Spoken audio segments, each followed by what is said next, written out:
but that's all in the past. This is the new beginning. The winner of this game goes against the BC Lions in the Western Final. Now let's go upstairs to Mark Lee and Glenn Suter. Gentlemen. Thank you, Steve. Sean Fleming getting set to kick it off for the Eskimos in the final battle of Alberta in the Millennium. And Marvin Coleman takes it at his own 17-yard line, cuts through the hash marks, still going, gets outside across the 35, and finally brought down at the 39-yard line, a 57-yard kickoff and a 21-yard return as Dave Dickinson makes his first start in the playoffs as a starting quarterback. He has a fine backfield to work with, Glenn. Absolutely, and Kelvin Anderson is the key. Quite simply, he has to touch the rock to get any success out of this Calgary offense. 9 100-yard games, they haven't lost. Alan Pitts, the key on offense, and if they need to go to the wideout, it'll be Travis Moore. Moore and Pitts, the top 2 ranked receivers in the country this year. The first time in 20 years that's happened, not since Waddell Smith and Brian Kelly in Edmonton. Here's Anderson around the right side, forced out of bounds shy of the 45-yard line. Torrey Hunter, the quarterback, making the tackle, and there's already some pleasantries being exchanged at the Eskimo bench. Well, yeah, these two teams would get in a fight if they were playing checkers. This is the defensive line, the key. Doug Peterson back in the lineup after missing 2 games with the bulging disc. In the linebacking core, Harry Ray has had a great season. Their nominee for defensive player. Pressure will be on Torrey Hunter to cover Travis Moore and Anthony and Fogle on Pitts. 2nd and 4, Stampeders. At their own 45, Dickinson back to pass. Time downfield is complete to Vince Danielson. Breaks a tackle and keeps going. Danielson finally forced out of bounds, very close to the 30-yard line of the Eskimos. Playing in this game, Glenn, with a bursa sac injury in his knee, but you wouldn't know it as he went on the romp there. Didn't practice all week. He had the knee drained early in the week and then practiced late. But he said in a game like this is no problem. You don't even feel the pain. The adrenaline's pumping. It's the biggest game of your career at this point. You're going to be in the lineup, and a nice catch over the middle to get things started for the Calgary offense. A 34-yard gain for Danielson. The Stampeders threatening here on their first offensive series. Dickinson in the shotgun. Down deep again. It's Pitts. He's got it. And hauled down at the goal line.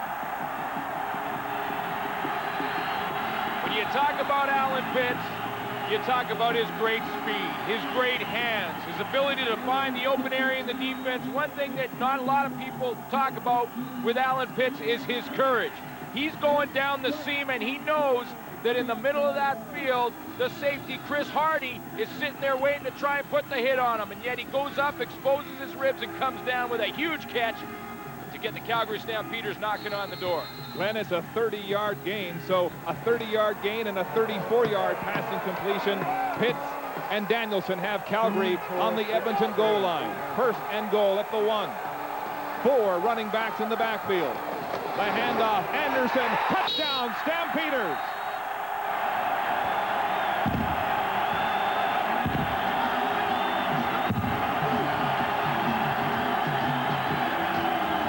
Just like that, the Stamps make mincemeat of the Edmonton defense.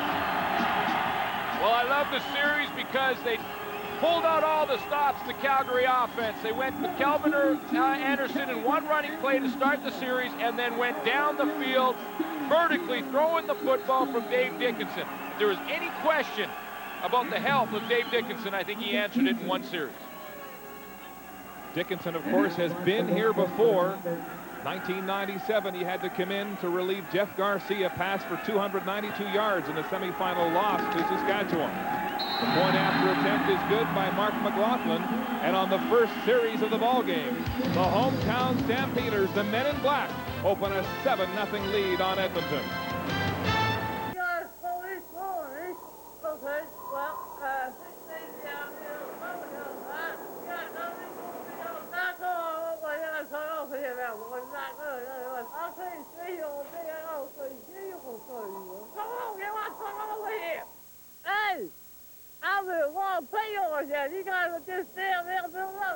Texans. Yeah. They fall for it every time.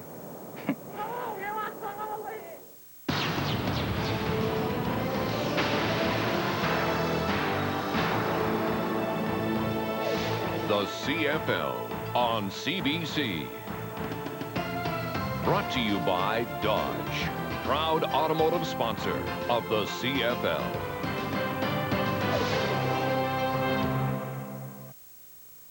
Kelvin Anderson with his 9th rushing touchdown of 1999 and a 7-0 lead, Calgary. Oh, yeah. Kelvin Anderson started the drive with a little run to the outside, and he finished it, and this is pure adrenaline. When you can jump that high and get over the pile and get in the end zone. This is the first series of the game. You still have butterflies at this point, and Anderson kind of looked like a butterfly going over the top. You was waiting for that, huh? Happy Kelvin Anderson with the game's first touchdown as Calgary opens with a huge volley. Dickinson had perhaps his best game of the season against Edmonton in Week 10, and he's started on the same note here. Donnie Ashley at his own 10-yard line to take the kickoff from Calgary. He broke one for 92 yards against Montreal, but he's brought down across the 25-yard line, an 18-yard return before Kevin Johnson got his hands on him. And Nealon Green makes his first start in playoff action. And he'll have the two big backs in the backfield. Sean Millington, 225 yards just 2 weeks ago against Saskatchewan. Terry Vaughn, his 5th consecutive season over 1,000 yards. And an offensive line that's been nicked. St. Germain, Elmash Tube, and Morris were all questionable at one time during this week of practice. In the shotgun. Can't miss a game like this, though. And there's a fumble right off the bat. Green picks it up, and he's tackled.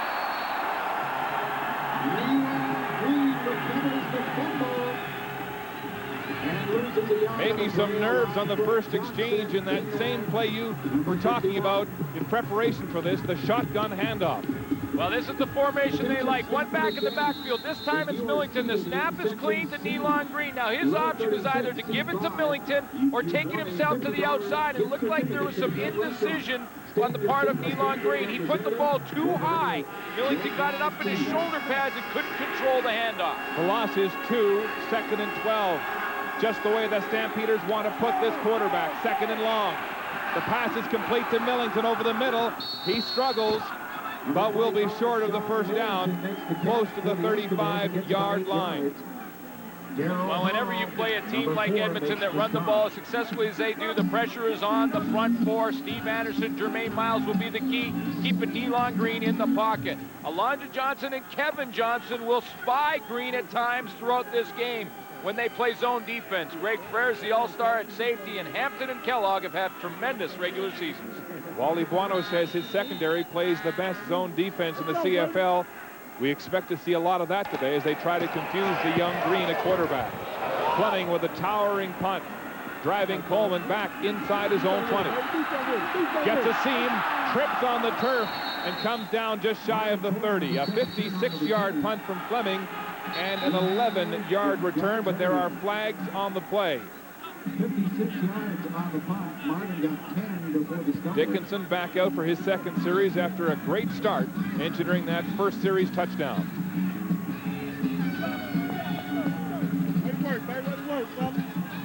Here's Ken Lazarick with the call. Major foul, unnecessary roughness, Edmonton, number 29, first down. Castle Nelson nailed with a little bit of adrenaline, a little bit too much emotion to start the game. Got an unnecessary roughness. That'll give Calgary a lot better field position to start this drive. Look at that, face masking. Yeah, Castle Nelson with the hand up in the face. Kellogg. So not a pretty picture for Picasso Nelson as Calgary gets great field position at their own 45-yard line. Handoff, Kelvin Anderson is dropped immediately by Doug Peterson, who's back after missing 2 weeks with a bulging disc in his neck. That sounds risky. Yeah, it really does sound risky, but you would have to be, have no leg to keep Doug Peterson out of the lineup. And what he brings to this Edmonton huddle is not only a veteran that can calm things down, especially when they get behind early like they are here, but also some intensity, because look at those eyes. He came back because he thought this team needed leadership, he said. And he is intense. Dickinson steps up across the middle. It's complete to Marcus Dowdell.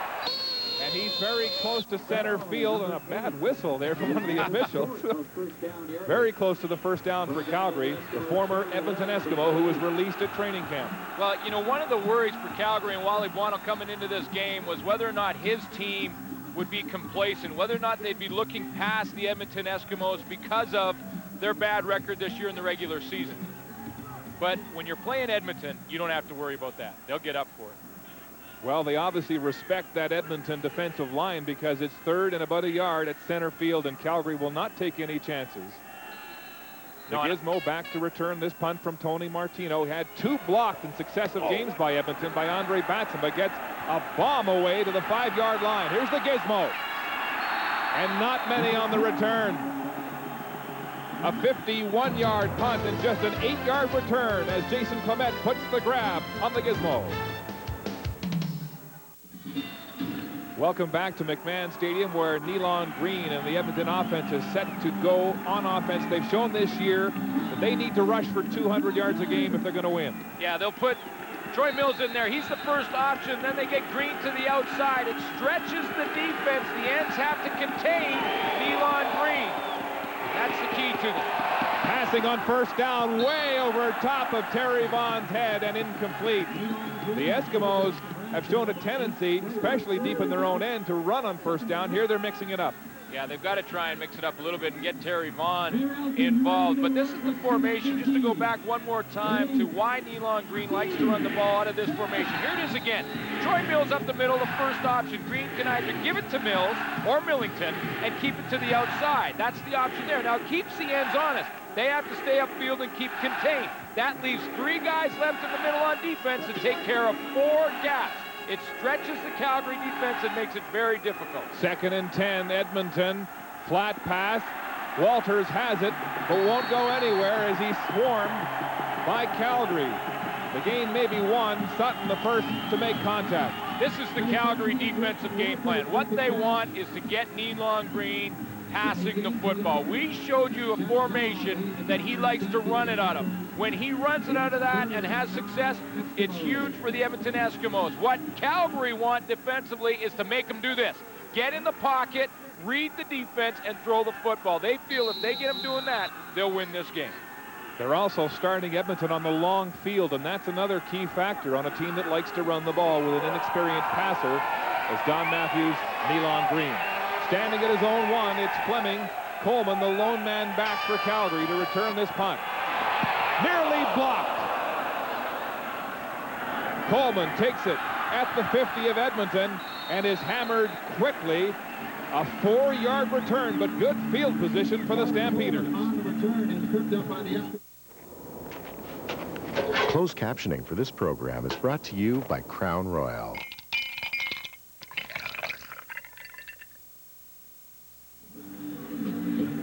Travis Moore, the fleet receiver for the Stampeders, narrowly missing a block punt there. Boy, we'll watch this throughout the game because Edmonton have had problems blocking on punt formation, and he's coming to see 83 to the left of your screen, coming off the edge. He came very close to blocking that Sean Fleming punt. Here comes Calgary. 1 back in the backfield. It's Anderson. Play action pass. Dickinson rolling right. Looks for Danielson, but it's overthrown and incomplete as the ball sails out of bounds. Very good decision by Dave Dickinson to roll out, see that his man is covered. See, when you roll out as a quarterback, you're really eliminating half of the field. So you only have a choice of 2 receivers once you get outside. So when Dickinson got outside, he saw that his 2 receivers over there were covered. He wisely threw that ball out of bounds. Stampeders have won 8 of 11 games started by Dickinson this season. He's been bothered by injured shoulders, both left and right, an injured knee. He put off surgery to play this season. And here he is in his first playoff start. Down the middle. Pitts has it. Bobbled it. No good. It's incomplete. As Terry Ray thought maybe he'd scoop up a fumble. I'm not sure that he didn't. It looked very close. I'm not sure if it didn't bounce off Alan Pitt's shoulder pads as he went down into Terry Ray's hands. The ball is a seam pattern right into the hash marks down the seam. He juggles it initially. Now, did that ball touch the ground or his leg? It looked a lot like the touchdown pass he caught in Hamilton 1 week ago. Well, here was another look at it. Now, did that touch his leg? I think you're right, Glenn. The punt from Martino out of bounds at the Edmonton 13-yard line. A 34-yarder. Another look at that so-called incomplete pass. Well, did the ball touch the ground or Alan Pitt's leg? Now, the ball is up around his shoulders and his hips. We lose it there for a second. Touched his foot and bounced up off his other foot. That should have been an interception for the Edmonton Eskimos. Very tough to call for the official. Obviously, that happened so quickly, but here the super slow motion replay makes it a little easier. Once again, the Eskimos are backed up inside their own 15. It's Mills with his first carry of the ball game, looking sharp. He's back after missing a few weeks with a broken bone in the back of his left hand. And former Eskimo Jim Sandusky sent a pair of specially made gloves to Edmonton this week with a pad that's supposed to allow him some protection to the back of the hand. There you can see it. It's the right hand, and there's a plate supposed to take the shock off the bone. He's adjusting it, and he's got to make sure that one of the question marks here will be, will Troy Mills have trouble handling the football just coming off that injury? 2nd down and 4. There's the handoff you were talking about, Glenn, and it's a 1st down. Mills powering his way right through the middle of the Calgary defense. This is the series that we drew up for you. Troy Mills gets the ball up the middle in this play, but you'll watch Nealon Green will keep the fake going to the outside. That's just to keep him honest. See, watch the fake. Now, Nealon Green gives it to Mills this time. He continues to the left of your screen. Mills takes it up the middle. Now, as this series continues, he'll fake it to Mills and take it to the outside. Bit like a shotgun double option play. The gain was 7, and the first down of the game for Edmonton. There's Mills again, drilled. Jeff Traversy making the tackle and a big hit. He celebrates that one at the 25. One of the reasons the Calgary Stampeders can't overlook Edmonton, and they know it, is because right here on Labor Day, they lost to this team. Here's the same sort of play, right up the middle and Green to the outside. And in that game on Labor Day, Troy Mills rushed for 127 yards. Green seems to be keying a lot on Darryl Hall, watching whether he slants in or goes wild. Now an audible. 2nd and 9. Green with all kinds of time across the middle. It's complete to Ed Hervey, and another 1st down for the Eskimos. And so Nealon Green looking sharp at picking that pass play up. It was a sharp read by Nealon Green. I'll tell you why. Because the Calgary Stampeders played a combination coverage. They played zone defense to the wide side of the field or to their right, and then they played man defense to the left. Nealon Green recognized it, and see his receiver Ed Hervey come across the field. He's going into the man side, and there's no one back over there. The gain is 11, and another Edmonton 1st down. It's their own 38. There's the handoff. No, it's a fake, and it's complete to Vaughn. And another 1st down. Great execution in the backfield. Here we go again, and this is exactly the same series we talked about. This time, the fake goes to Mills. Now, instead of Nealon Green running the football, he has the 3rd option, and that's to throw the football. But you see all the time he has out there? He has a choice. I can throw it to Terry Vaughn, or I can run it. And here's how it's created. It's created because of the fake to Troy Mills. You remember 3 times previous, Troy Mills got the football there. A 19-yard gain to the former Stampeder Terry Vaughn, and a 1st down across center field. Mills is trapped on the blitz by Jermaine Miles, and a loss of 1 on the play. Well, one way you could try and eliminate the options that Nealon Green is throwing at the Calgary defense is to blitz everybody and fill the gaps. And that time, Calgary's Mike Roach decided to fill the gaps with a secondary blitz. I'm talking about Jack Kellogg off the edge, number 3. See, all the gaps are canceled. You got the secondary up there, you got your defensive line in the backfield, and penetration will stop running play. 2nd down and 11 now with that loss of 1. The Eskimos now with a 6-receiver set. Green, straight back to pass, pumps once, looks for another man. Still alive.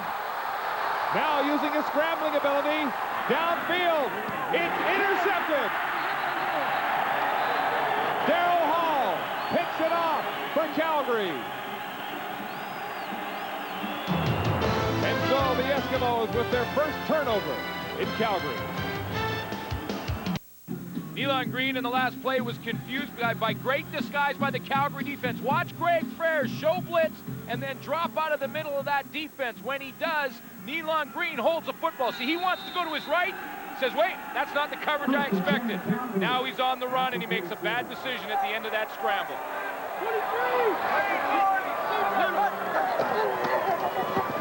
So the Stampeders take over after that interception by Hall. Kelvin Anderson, the ball carrier. There's Frere, who a few years ago was dumped from Winnipeg. Thought he was finished, and he's had a great career. And Daryl Hall, who's one of the hybrids in that outside position in the CFL. The speed to make the interception deep for Calgary. Daryl Hall has his hands full this afternoon because he's going to have to adjust to the receiver set of the Edmonton Eskimos when they get in 2nd and long. 2nd and 5. Play action. Dickinson out of the backfield. Dwayne Ford has it. Then bull rushes one defender right close to the first down marker. Takes on 3 Eskimos. Dwayne Ford does not catch the ball very often, which is why this is a huge catch, because this is not easy for a fullback of his size. The ball is high and to his outside, and he reaches up with one hand, knocks it down into his body and hangs on, and then pounds a couple of guys, and is really the hammer, not the nail. It's a 4-yard gain and only the 7th pass he's caught all season. And a great effort by Dwayne Ford to move the ball across the 41-yard line. And the measurement on the field right now, he has it by the nose of the football. First down, Calgary. Just barely. And that's because of the second effort. That's what second effort gives you. You know, that second hit that Ford put on Gas? Well, when he hit A.J. Gas, that got him that extra couple of inches. So the Stampeders stay on offense. Gas feeling the might of the 230-pound Calgary fullback. Dickinson hands off. Anderson has it across the 45-yard line. With a gain of 3 yards. Gain about 3 yards on the play. Stopped by Terry Ray. Terry Ray and Doug Peterson joining on the tackle for Edmonton. It was an interesting regular season for Calvin Anderson. He started quickly. With the first 3 games, he was averaging about 47 yards, trying to find his way. In the middle of the season, played very well, averaging around 88 yards a game. And then in the last 3 games of the regular season, that dropped in half. 2nd and about 10. Dickinson. It's complete to Dowdell, makes a move at center field.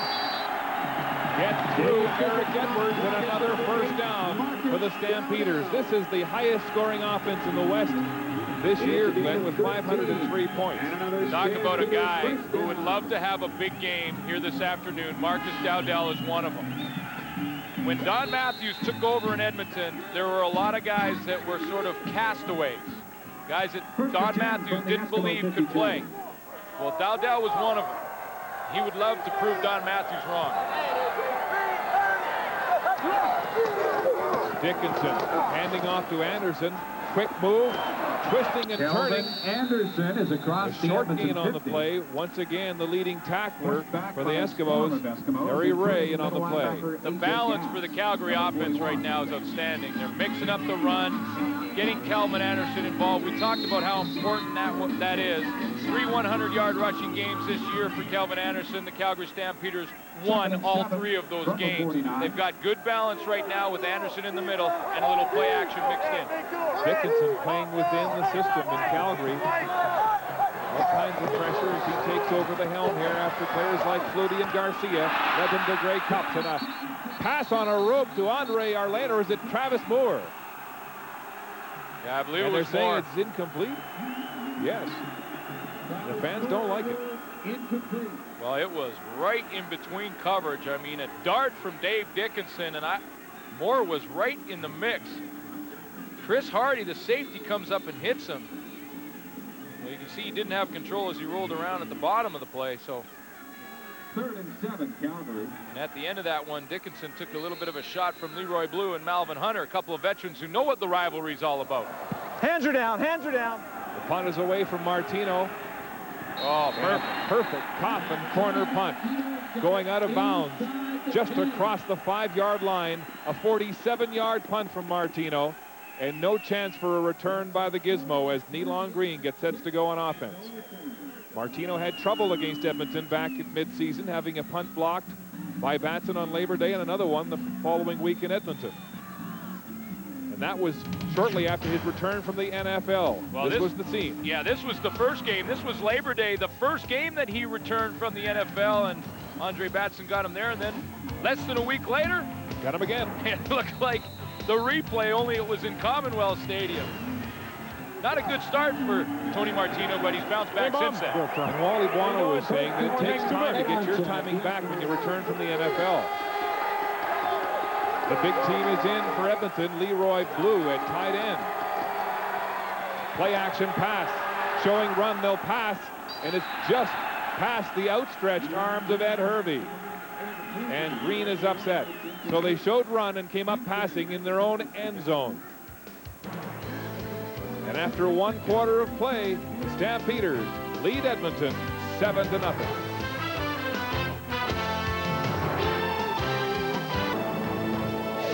The CFL on CBC. Brought to you by Dodge, proud automotive sponsor of the CFL.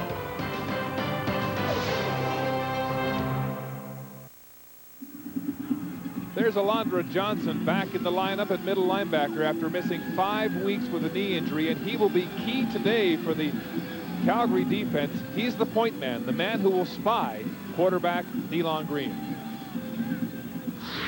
Not going to just be pass rushing up the field and allowing the quarterback to pick a lane to run through. We're going to be spying more and much more aware of what's going on with their running quarterbacks and their running backs. Many situations, the Stampeders will try to get a pass rush, get some pressure without blitzing, using a 4-man front, dropping 8 men into the zone to try to confuse the rookie quarterback at starting. There's the problem right there for Edmonton. 11 yards rushing so far in the first quarter. They averaged 42.3 in the regular season per quarter rushing the football, way below their average. Here's Green standing at his goal line, dropping into the end zone, 2nd and 10. Showing a run now, scrambling, staying now over the line of scrimmage. Looking for the first down marker, diving, he won't get there. He tripped. He got stuck in the turf. Well, this is a sticky field, a brand new turf, and we've seen that throughout the course of the season, players getting footlocked. Well, great move at the point of attack. Steve Anderson working up the field, and watch him just step up and then bounce back to the outside and get Anderson going the wrong way. But then here comes the trip right there.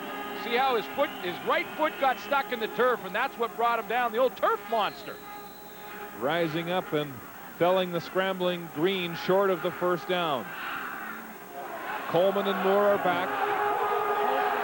Fleming steps out of his end zone with a high, wobbly punt. Coleman has it at center field. And not much more. He may have got just close to the 50-yard line before Charles Assman makes the tackle. A 2-yard return of a 42-yard punt. Let's go to the sidelines. Here's Steve Armstrong. Mark, hopefully you were all watching this afternoon. Earlier you saw the Hamilton Ticats over the Toronto Argonauts 27-6. Turnovers, the big story in that game. 8 of them, 8 against Toronto, 4 by Hamilton, but it was the Ticats coming out on top 27-6. Of course, it'll be the Ticats against Montreal next weekend in the CFL final in the East, and we'll have that for you, of course. Goes with not much offense to show today on a windy, cold afternoon at Ivor Wynn Stadium. You can't win when you get 8 turnovers. Dave Dickinson. Going deep. Dowdell's wide open. Marcus Dowdell strutting to the end zone. Touchdown, Calgary. Rubbing that one in his former teammate's wound.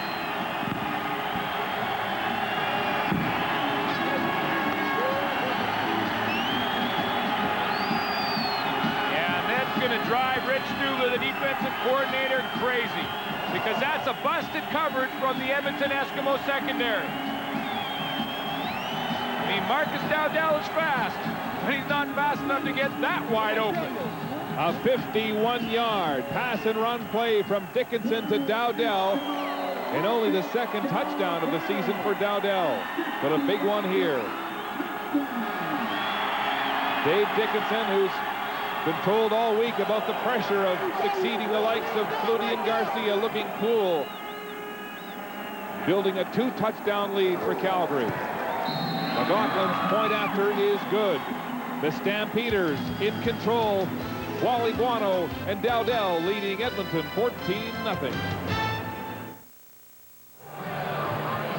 Marcus Dowdell, one of only 2 former Eskimos in the lineup for Calgary today. Thomas Rayam, the other, savoring his touchdown catch. 51 yards to put Calgary up 14-0.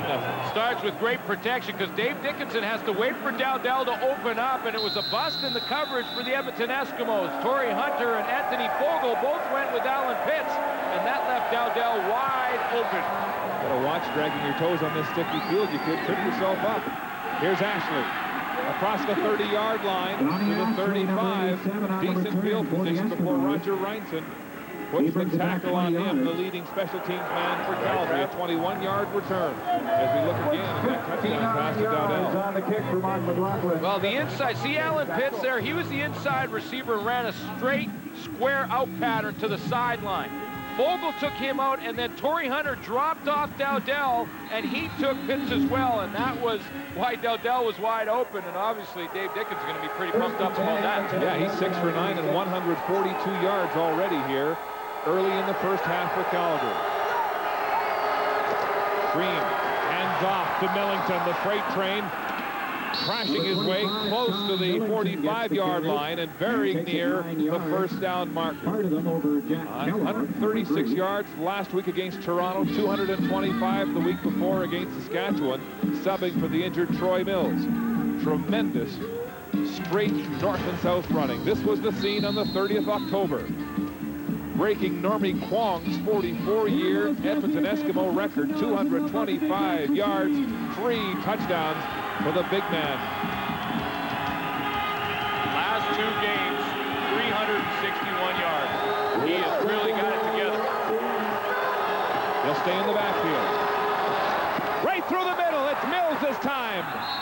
And a first down, a big first down into Calgary territory. And so the double run threat, Mills and Millington, coming up big on this series, Glenn. Well, it's one thing to draw it up, and you know that they're in a little bit of different formation here with the fullback this time, Scott Dybert. So Edmonton coming up with a bit of adjustment. See if they can get some fullback blocking help for Troy Mills. It worked on that play. It's easy to draw something up, and you know that the Calgary defense has also drawn up this offensive scheme from Edmonton, but it's another thing to have to tackle number 20. Gain was 15 yards by Mills. He'll get it again. Cutting inside the tackle across the 50-yard line. A gain of only a couple on the play. Anderson making the tackle for Calgary. So far, Troy Mills has not fumbled the football. He's held the ball. Of course, he's putting it in the opposite hand as soon as he gets it. So you know the hand still hurts him. The adrenaline is getting him through that. Well, he's among the 5 elite running backs over 1,000 yards this year, Glenn, as he takes the handoff. And imagine, he missed 7 games this year with injury and still rushed for over 1,000 yards. 2nd down and 8. Passing situation for Green. All kinds of time. Millington at the sideline. It's complete for another first down at the 40-yard line. The gain is 9. Well, so far in this game, every time that Calgary has got Edmonton in a 2nd and long passing situation, they've made the Eskimos punt. But this time, because of great protection up front by that O-line, Elon Green has all day to find a target. And you give any quarterback in the league that much time, he's going to find somebody open. You just can't cover that long. A lot of heart on that O-line. Elmash Tube with a shoulder injury. Morris injured his leg last week. St. Germain was also doubtful, but they're all playing nicked here today. The give is to Millington. He bobbled it at first, hung on, and then runs right into Hall for a short gain. Well, here's the other strategy right now that the Calgary defense is looking at. The Edmonton Eskimos, when they get in second and long, will empty the backfield. What that means is get all the backs out of there and just have receivers on the field. One of the concerns for Alonzo Johnson in the middle is the quarterback draw, because in the formation, that's the formation that Elon Green likes to take off and run on his own. So right now, Alonzo Johnson will have to spy Green in the middle of that defense. Second and 8. Passing situation. Nobody in the backfield for Edmonton.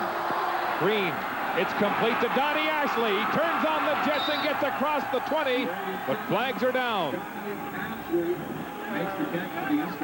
Donnie Ashley, 5 feet 7 inches tall, with all kinds of speed. I think it's coming back. Matthews wants to know why. Ineligible receiver, Edmonton, number 87, secondary receiver. So Ashley lined up ineligible. And he's furious. Well, see, Ashley was the inside position, and if Ashley is on the line of scrimmage and stationary, he makes himself ineligible. If he's backing up and running towards the line of scrimmage, this was a change they made just recently. It's called the L-guard rule. As long as you're moving forward, you're eligible receiver, but Ashley had to stop, plant his feet, and that made him ineligible to catch that football. So a huge game is wiped out, and Ashley is still smarting. Here's Green again, flares it out. Walters has it. Across the 40, breaking some tackles, finally hog-tied at the 35, but 5 yards short of a first down. Ricky Walters was not going to get the first down on the play. That's what Calgary wanted them to do, is throw it underneath. But the great second effort by Walters may have given them a good opportunity for a field goal attempt, because if he gets tackled initially, it's an awful long kick for Sean Fleming. But this little move right there bought Sean Fleming another 7, 8 yards, and that makes a big difference at this point in the field. Breaking tackles by Hampton and Kellogg. And Fleming has been iffy at best, completing just over 50% of his field goals this season. He'll attempt this one from the 43. His longest is 49. Coleman is the lone Calgary player in the end zone. Fleming puts his leg to the ball. It's good. And so the Eskimos are on the board.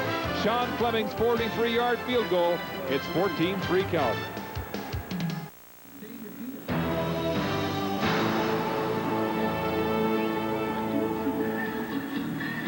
Welcome back to McMahon Stadium, where Sean Fleming gets a boost to his confidence, and it's unusual to say that to a veteran player who has been a star in this league, but coming back from the NFL at Kansas City this year, he was a little shaken up.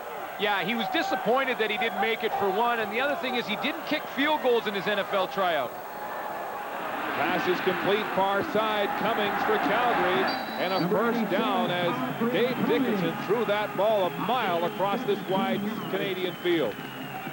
Just to get back to that, Sean Fleming, he was disappointed he didn't make it, and he was also not practicing field goal kicking, so he said that he admitted to me before the game that his confidence has been shaky when he came back. He went 1 for 4 in his first game, but that 43-yarder will get that confidence back in a hurry. 17-yard completion to Cummings, a Calgary first down. They stay on the ground now. Twisting and turning, Kelvin Anderson got past Terry Ray with that spin move, a gain of 7 on the play. Well, Dave Dickinson looks real sharp in this game, and part of the reason is he hasn't hit the ground yet. During the regular season, he did his best impersonation of a crash test dummy a lot of the time. He got pounded. And the offensive line has now in Calgary started to solidify itself a little bit with the additions of Fred Childress and Thomas Raham on the right side. Now they have really got the offensive line they need, and it's starting to come together. 2nd and 3, he's more mature. Dickinson more patient. Handing off to Anderson. A first down for Calgary, still on his feet. A.J. Gass brings him down at the Edmonton 45-yard line after a gain of 6 yards. So Calgary continues to show balance on offense. back and forth from the ground to the pass. And you see the great control the offensive line have right there at the point of attack for Anderson. Find that little bubble to run into, and the offensive line have to play together, and it takes some time to make that happen, even if it's veterans. They're finally getting it the right time. First down. Stampeders. Dickinson steps up in the pocket and throws it way over the head of Marcus Dowdell, and it's incomplete. There are flags on the field. Well, he stepped up and threw it away. He definitely was not trying to complete that pass. He just felt the pressure and decided not to take the loss, but they may have to take one anyway. This looks like it may be holding. Now it's a bit of a decision,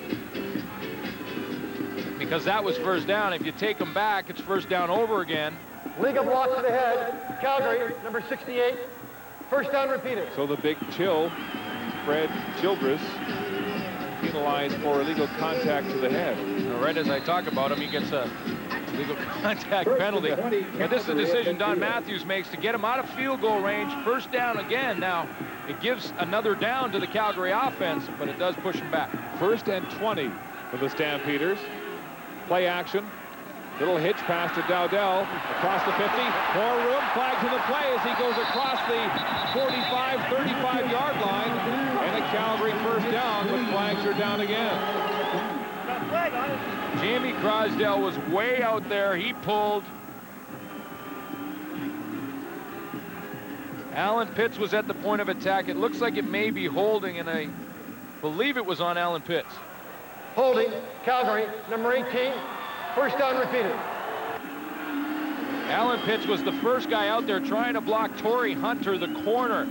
Torrey Hunter sort of sidestepped him, and when he did, Pitts kind of grabbed on. All right, so the Stampeders keep moving backwards. Now it's 1st and 30. The ball at their own 45-yard line. The test of this vaunted passing offense now.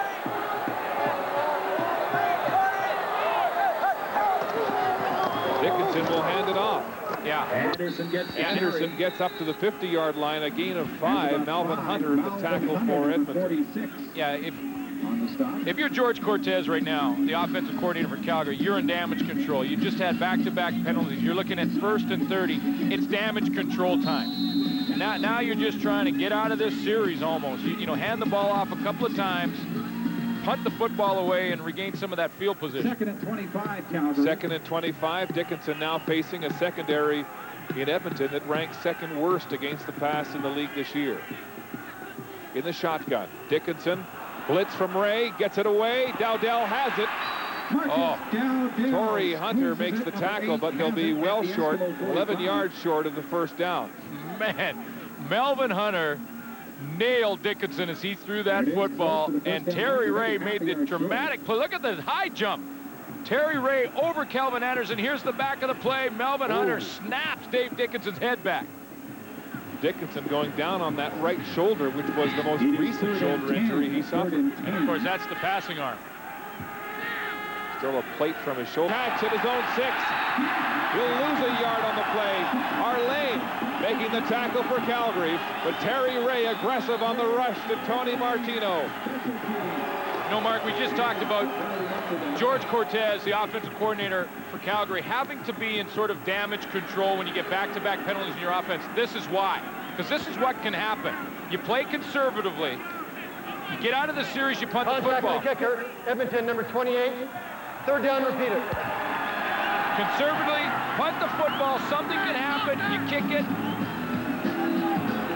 and you get the ball back because of an Edmonton penalty. Now, was the leg still in the air when he's hit? Absolutely. Now, Tony Martino held it up there a little bit, contacting the kicker.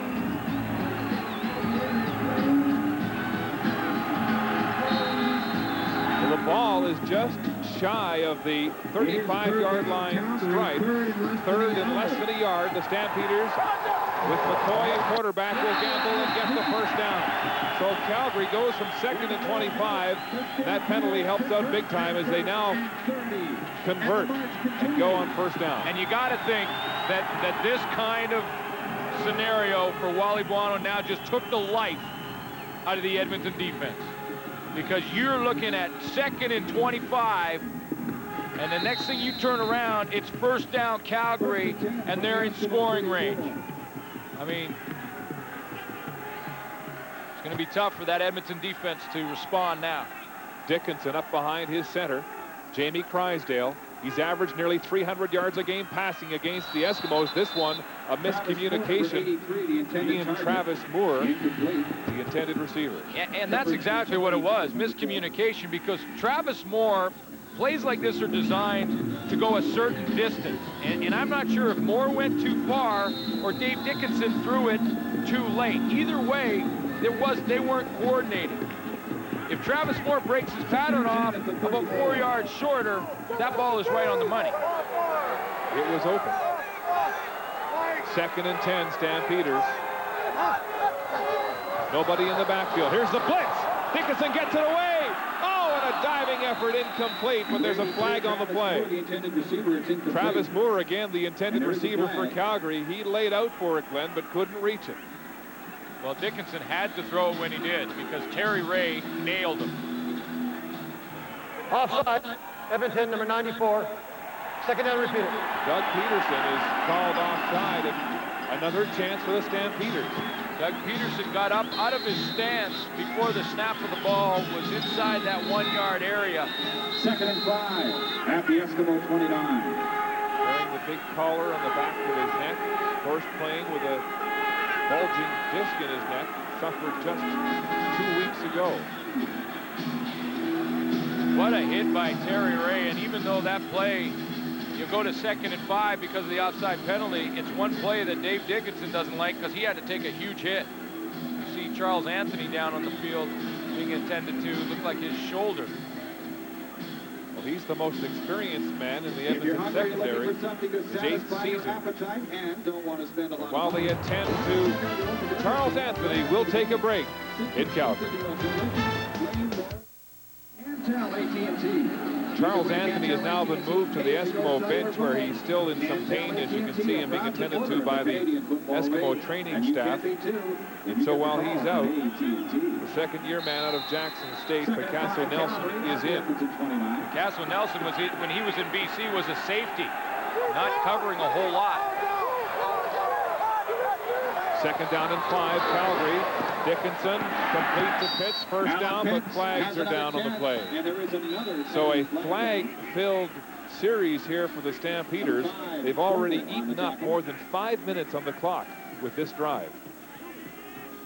Well, penalty aided when you think about the roughing the kicker penalty on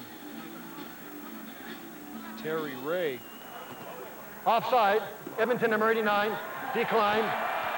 First down, Calgary. So Leroy Blue protesting that call against him, but it's not unusual to see so many flags, I guess, when you've got the 2 worst penalized teams in the league going toe-to-toe here today.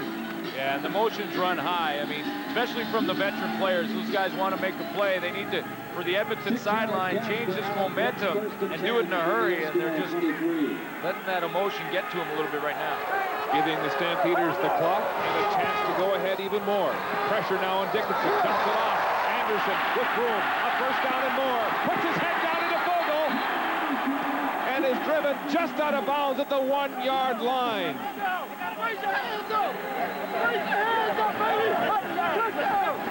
Now the Stampeders are saying it's a touchdown. Dickinson protesting. But they spotted the ball at the 1.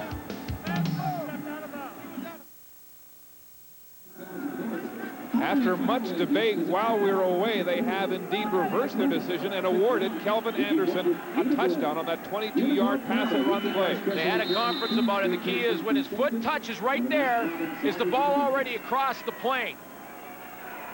It looked like it went right over top of that orange cone in the corner.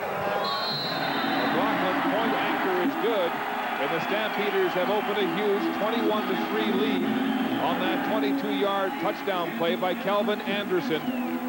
A controversial play indeed. Well, take one more look at it. Here's the key. You got to watch his feet and then look up to the ball. Now, as he comes to the sideline, his left foot is going to step out of bounds. It's not here. Here it comes. One more step after this one now, right there. Okay, here we go. Okay, now here's the foot. The foot right there is gonna, that heel's gonna touch. Now, is that ball across the goal line right now? I think it is. It's a good call by the officials, and they talked about it. Here it is again. Now, the heel's not in. The toe right there is inbounds. The heel's not over. The ball's across the plane. And so the officials ruling that the ball broke the plane of the end zone before his foot touched the white out-of-bounds stripe on the sideline. There you go. We're just having a little fun, so Calvin Anderson with his second touchdown of the game, ending a drive that ate up all kinds of time, more than 6 minutes on the clock. 10 plays and almost as many penalties. The Gizmo is back along with Donnie Ashley to return this kickoff from Mark McLaughlin. 3 minutes to go in the first half. Ashley at his own 15. Tries to go along the sidelines, gets a break. Finally driven out of bounds by Eric Sutton, very close to the 45. 27 yards on the kickoff return. Sean Millington with the handoff, and he is stacked up by a host of Stampeder tacklers on that first down play. The fans still buzzing here, McMahon, on that touchdown. Yeah, it's a great call by George Cortez to call the screen at that time, and then this was the discussion right at the end of the play. The ball crosses the plane of the goal line before Calvin Anderson steps on the white stripe. And the good thing the officials did is they talked about it, they made sure they got all the angles, and they made the right call. 2nd down and 8. Eskimos. And the flags are down. Bruce Beaton got the wrong snap count. League of procedure, Edmonton, number 62, still 2nd down. Well, the penalties continuing to stack up against this Eskimo team. Beaton visibly upset. Yeah, and he's confused about what the snap count was, and because he moved a whole hut before the real hut. So it's 2nd now and 13 for the Eskimos. 6 receiver set. Green in the pocket. Stamps keeping him in front of him. Lots of time. Some pressure. Gets it away over the head of Terry Vaughn and very nearly intercepted Marvin Coleman in the vicinity for Calgary. Well, that was very interesting what the defensive line for Calgary did on that play. 2nd and long, they were not going to allow Nealon Green to take off. Now, I want to show you this defensive line control their pass rush. Watch how you get up here with all these defensive linemen, but we're not going to rush the passer. We're going to control our rush. Jermaine Miles up there. So look, he's not going after the quarterback. They're standing in front of him.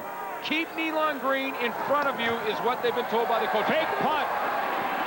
Incomplete to Walters. He tries to one-hand the pass from punter Sean Fleming. It's incomplete. Calgary takes over in Edmonton territory. So Don Matthews digging into his bag of tricks early, trying to shake his team out of a terrible slump here in the first half. He loves to do it. He loves to do it in playoff games. And this one wasn't working. Even if Ricky Walters catches that football out there, the Calgary defense are a veteran group. Eric Sutton read that one all the way. And even if you catch that one in the flat, there's no way you make the first down. 1st and 10, Two hands on the ball, and maybe that ball's caught. But as you mentioned, Glenn, Calgary defense swarming on the play, and so the Stampeders take over on offense at the Edmonton 39. The handoff to Calvin Anderson up the middle. Grant Carter making the tackle. Let's go down to Steve. Number 47, Carter made the Mark, coming up at halftime, we'll be talking live with the heads of this first half here at McMahon Stadium. Thanks, Steve. 2nd and 5, complete to Alan Pitts. He bellies back. Short of the first down to the line of scrimmage and won't get back there. He had what looked to be a very close to a first down, Glenn, when he made the catch. Yeah, he had to belly back to try and get to the outside. He thought if he got around Charles Anthony, he had a chance. But you know what? The one thing that this Edmonton defense is fast. You know, they're inexperienced, they're young, they haven't played together, and they fought through injuries. But I'll tell you one thing, they can really get after the football. And when Alan Pitts bubbles back here to get around Charles Anthony, you're going to see him go down right there, number 10. The swarming Edmonton defense catch up to him and hold him short. Pitts, the Western nominee for most outstanding player. 1,449 yards receiving as Mark McLaughlin gets set to attempt this 40-yard field goal from the hash mark. It's up and wide. McLaughlin misses from 40. Gizmo will get it out of the end zone. He's got some speed outside. Dickinson cuts him down. Dickinson makes the tackle. The Gizmo with a burst of excitement, and Edmonton takes over.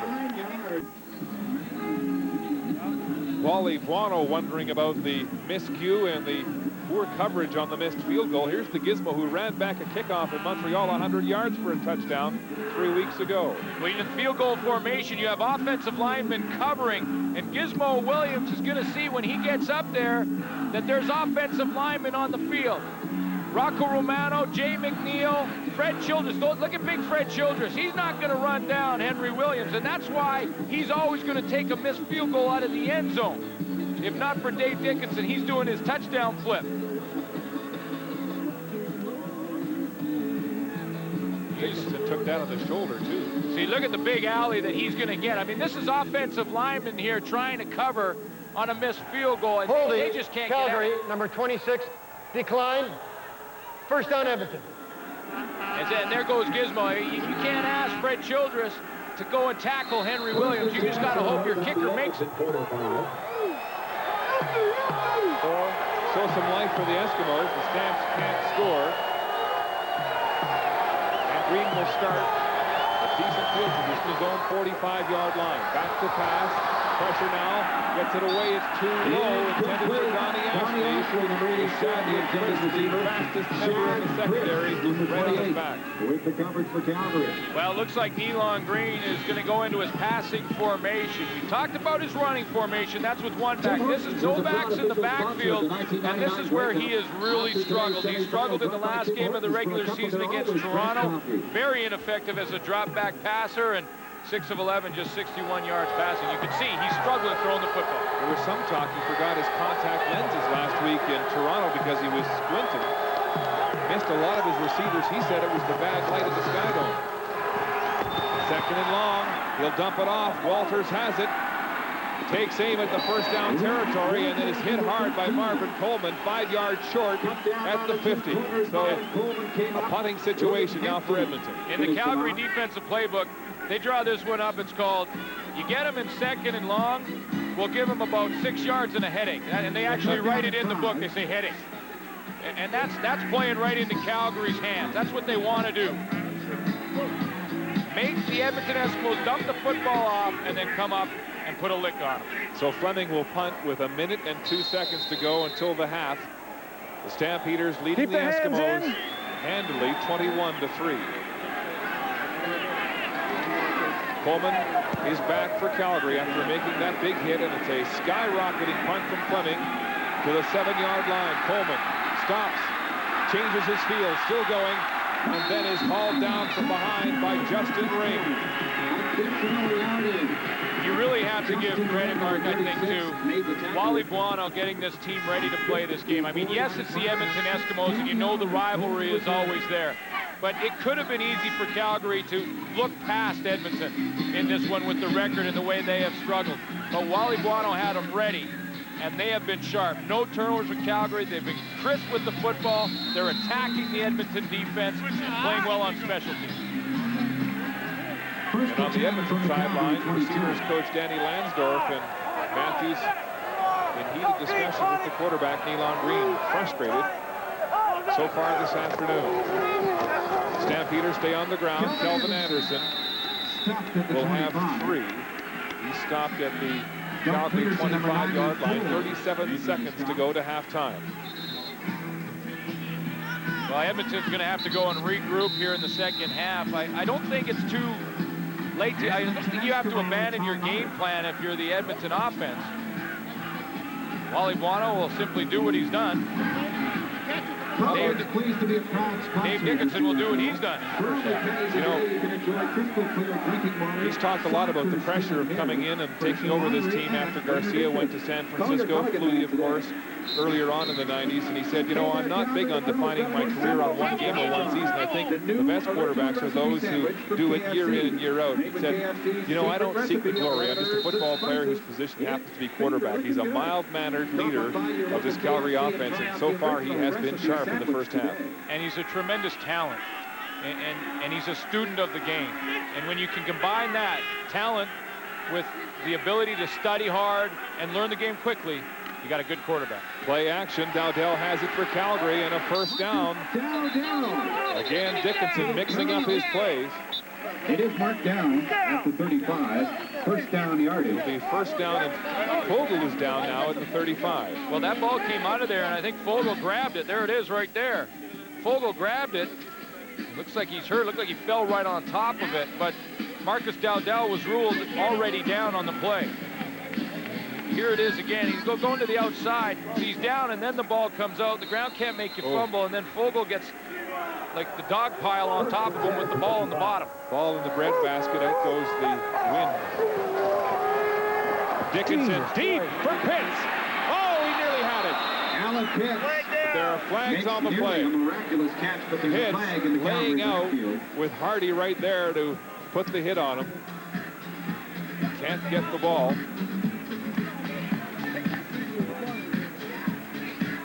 Well, you know, the penalties are starting to balance out a little bit. Legal block to the head. Calgary, number 68.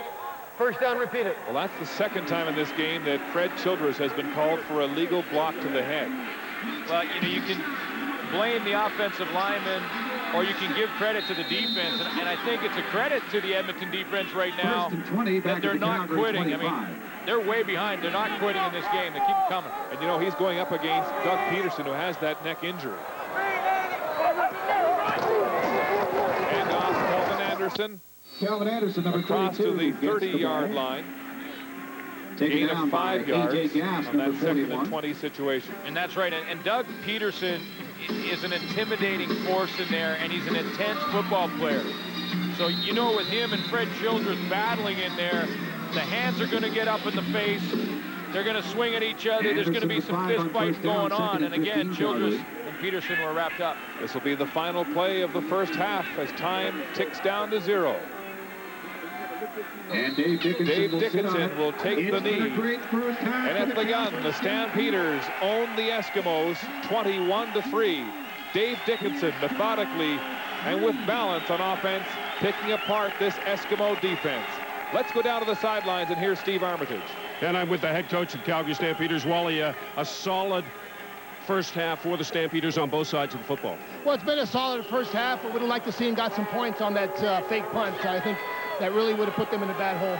I know the defensive game plan was to make Nealon Green throw the ball. You did that. Well, again, the game's not over. We've taken the run away a little bit, but there's still a whole second half to go. Wally, have a good second half. Wally Bono and the Calgary Stampeders head to the dressing room, leading the Edmonton Eskimos 21-3. This is the CFL on CBC semifinal Sunday.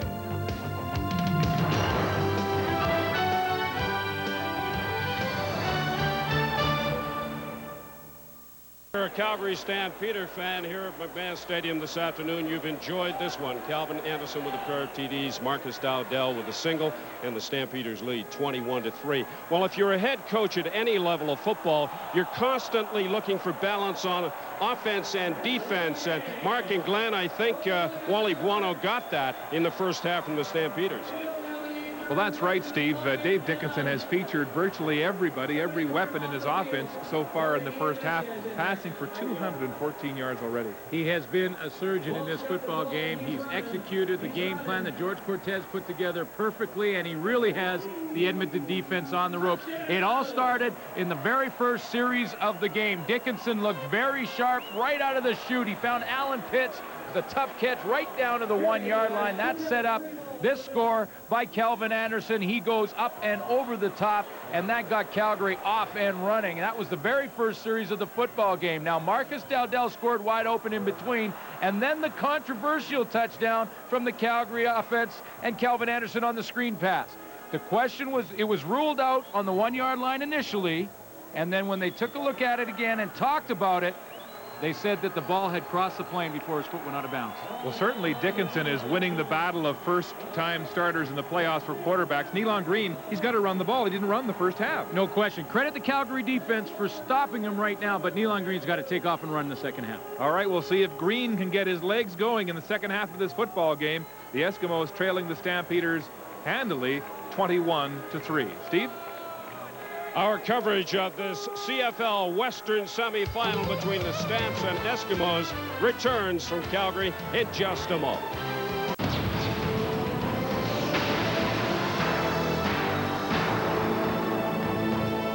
The CFL on CBC, Canadian Airlines halftime show.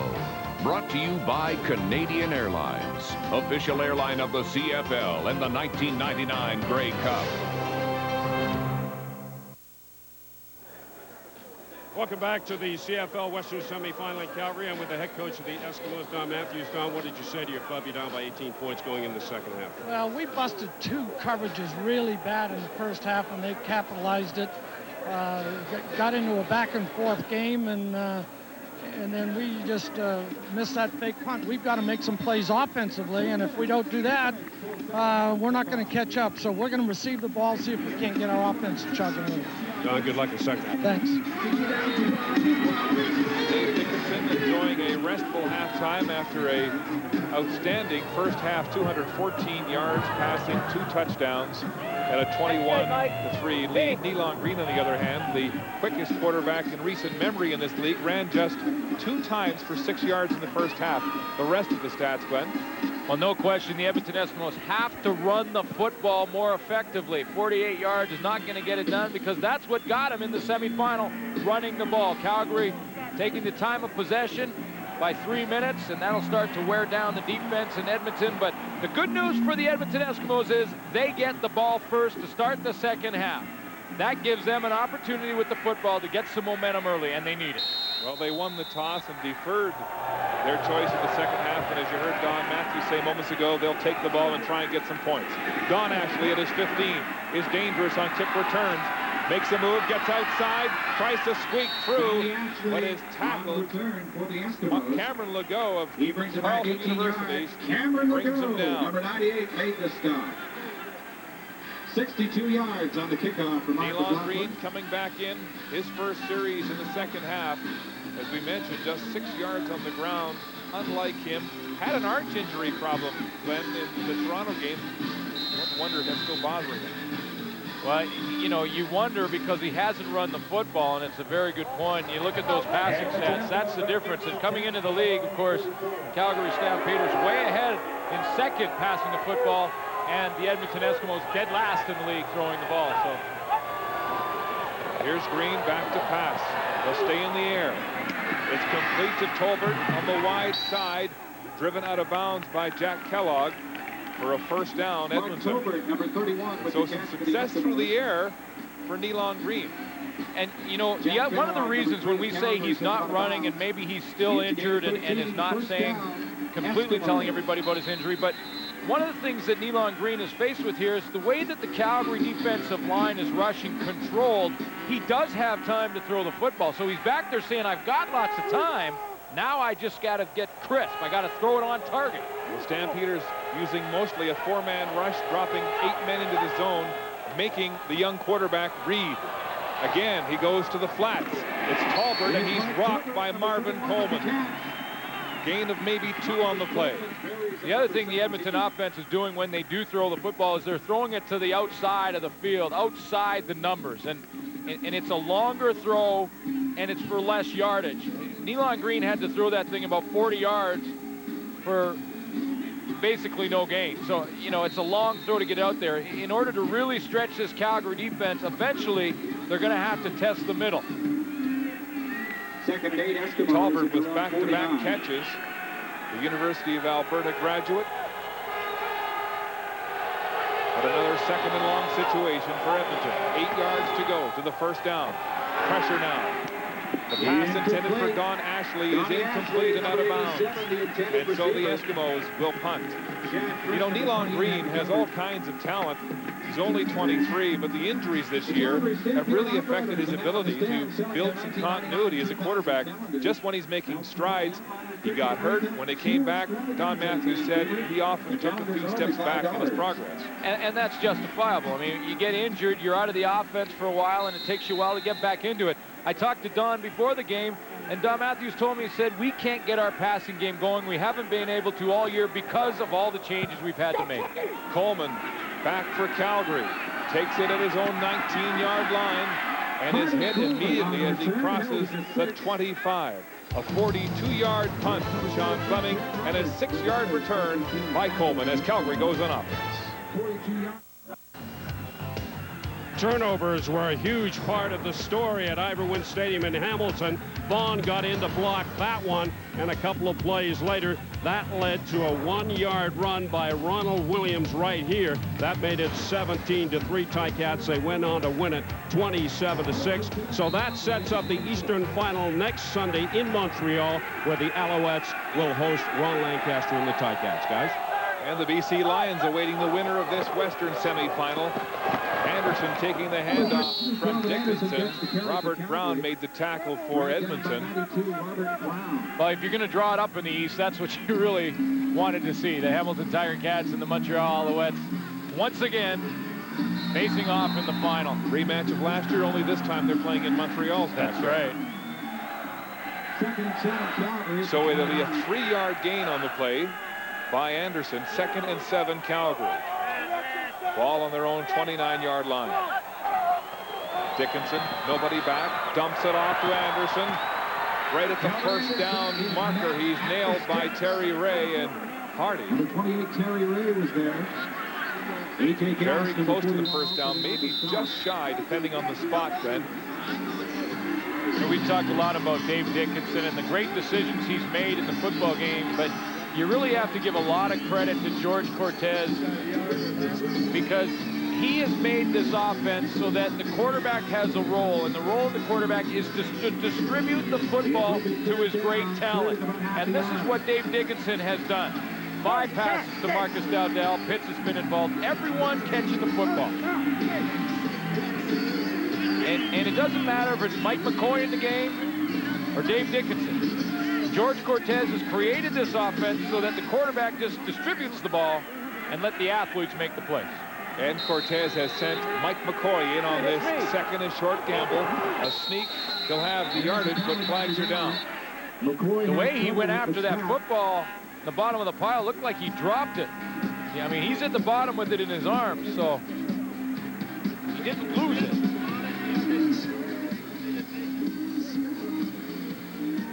Looks like it will be a first down as the call goes against Edmonton. Offside, Edmonton, number 94. First down, Calgary. Doug Peterson called for offside. I wondered if Mike McCoy dropped the foot. Yeah, there it is. It's bouncing around on the ground. Look at that. He got a little bit lucky there. That one hit the ground right from the snap. That's why Carter dove in there and tried to rip it out. Wouldn't have mattered anyway because Doug Peterson had lined up offside. First down, Stampeders. Ball at their own 40. Dickinson flushed from the pocket. He'll throw. It's incomplete. Alan Pitts caught going across the green. Couldn't quite twist his upper body back to get it in time. 2nd down, Calgary. The second half of the regular season, Rich Stubler really played about 90% zone coverage, which means he was just going to rush 4 guys, see if he could get pressure with the 4, and drop everyone else into the coverage. They're doing that again in this playoff game, and sooner or later, it looks like Edmonton's going to have to gamble to try and make something happen. Well, they were a more gambling defense early in the season. Here's another blitz, and they've got Dickinson for the first time in this football game. And there's the gamble. Marcelo Simmons from the linebacking position came off the edge. And that's what we were just saying. Dickinson holding his shoulder. You got to sometimes roll the dice defensively. If you're going to blitz, there's 2 things that can happen. You're going to get the pressure. You're going to get there. Watch Marcelo Simmons off the corner. You're going to get the pressure or he's going to burn you for a big play. This time, the gamble pays off for the Edmonton Eskimos. Dickinson was favoring his right shoulder as he came off the field on that 14-yard loss on the sack. Martino's punt bounces to the gizmo at his 37. And he doesn't get much more as he's driven out of his own bench. Some life for the Eskimos as they go on offense at McMahon. Welcome back to the Western semifinal. The Stampeders leading the Eskimos 21-13. A former Stamp right there. Terry Vaughn with just 2 catches so far in this game, and he's looked a little frustrated. Glenn, you've seen him open deep. Yeah, he's been open a couple of times in behind Calgary coverage, but Nealon Green has not been able to get him the football. Here's Green scrambling on one hand and 2 legs, trying to stay up, but just gets over the line of scrimmage for a gain of 1 yard.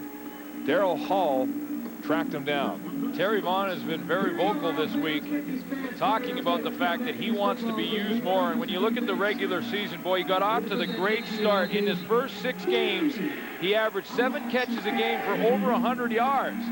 And then in the back half of the season, it dropped to 3 catches a game for just 39. He talked about it all week. He wants the football. All 5 seasons, he's over 1,000 yards in receiving. Quite a streak. Green passing. There's Vaughn, and he's got it. Breaks a tackle on Coleman and keeps going down the sideline.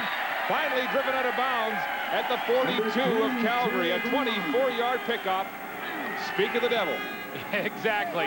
And this is why he's got to get the football. You think back to the game that the Edmonton Eskimos played in Winnipeg, and Terry Vaughn had 275 yards receiving all by himself, and a lot of those yards came after he caught the football. He took a big hit from Marvin Coleman and kept going for some extra yards. He makes plays.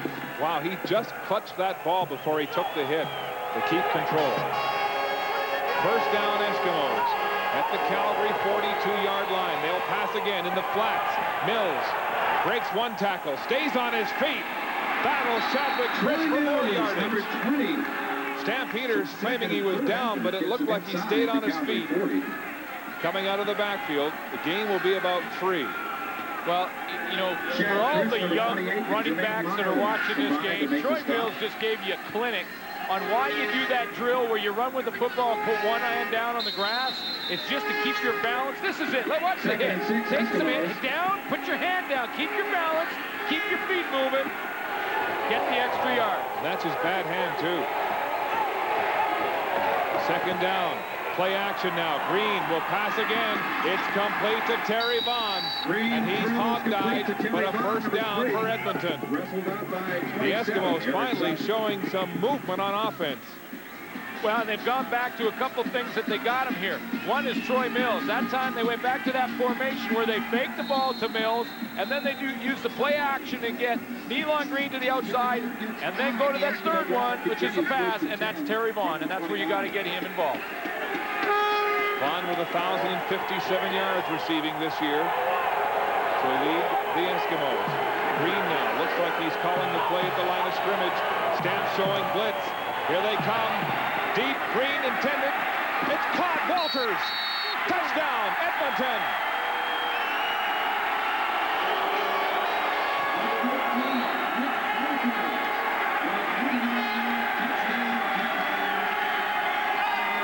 Nealon Green to Ricky Walters. 29 yards, and the Eskimos have their first touchdown through the air. Yeah, and this is when coaches around this league and players around the league look at Nealon Green. They say potentially Nealon Green is one of the future stars because he can do it. And when he makes plays like he just made, that proves that he can do it. Nealon Green read the defense, audible to exactly the perfect play. The point after by Sean Fleming is good, and the Eskimos are back in this game, trailing Calgary 21-10.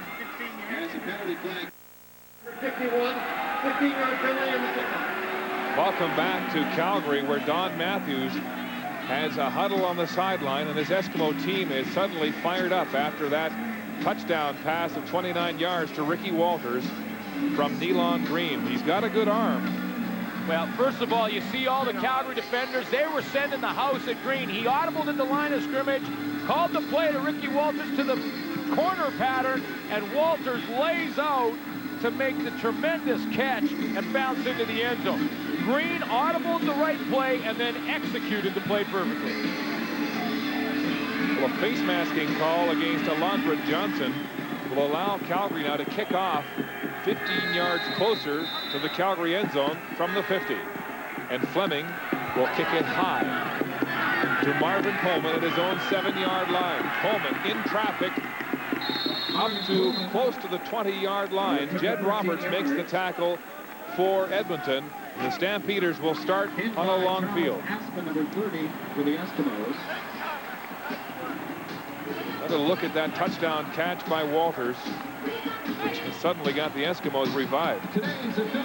Walters is the inside receiver running the corner pattern on Jack Kellogg, and that's saying something. Jack Kellogg, Western All-Star, had a great year, the halfback position, and got in behind him. Perfect ball by Nealon Green. Green exuberant in his celebration with the big home run.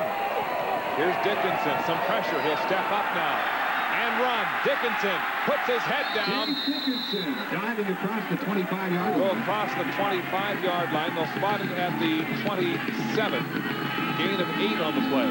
Well, after the last series, Dave Dickinson was getting some treatment on that shoulder. Mike McCoy actually warmed up a little bit. Dickinson came in for this series, and this is something that must scare Wally Bono on the sideline to see him with a bit of a banged-up shoulder running the football and then diving head first. And A.J. Gass bearing down. Second down and 2. Stampeders. They'll pass. Dickinson dumps it off. It's complete to Kelvin Anderson. Driven out of bounds at the 31 for a Calgary first down.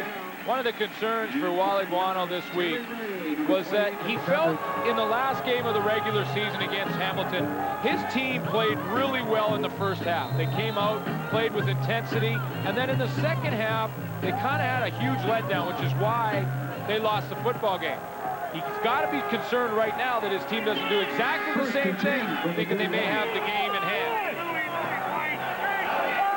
Anderson with 33 yards through the air. This time he'll take it on the ground, and is stopped immediately by Doug Peterson at the line of scrimmage. Football is a game of momentum, and right now momentum has slid over to the Edmonton Eskimos sideline a little bit. And a loss of about 1 on the play on that carry by Kelvin Anderson.